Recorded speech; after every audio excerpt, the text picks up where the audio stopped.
ব্লেডে কাটছে, গলায় ফাঁস দিয়েছে, ঠিক সেরকম বিচার চাই আমি আপনাদের কাছে।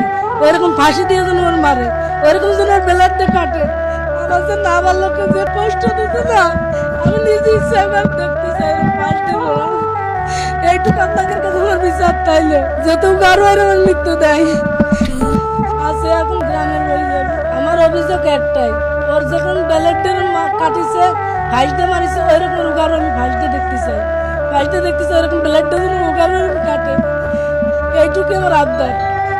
স্কুলের নাম জারিয়া সরকারি প্রাথমিক বিদ্যালয়। ঘটনার দিন ওর আপার বাড়ি বেড়াতে গেছিল, বেড়াতে গেলি ওর আপারও ধরে মারিছিল, ওর আপারও ধরে মারিছিল বলে তখন আর কি ও কইছিল যে আমি যে কয়ে দেবো আমার মারতেছে। তখন সেই রাত্রি এরকম ঘটনা ঘটেছে। বড় মায়ের ইচ্ছে আমি তোমার আলাদা করে থুয়ে দিছিল। ওর 11টার সময় আমার কাছে ফোন দিয়েছে যে আপনার মনে অসুস্থ। আমি যাই দেখি যে সদরে ভর্তি করছে মাগুরা দিয়ে, তুই উনি পলাইছে ওই মহিলা জানাজা গ্রামের বাড়িতে। আমরা যেখানে জানা যায় ওর বাড়ি ওইখানে আমরা জানা যায়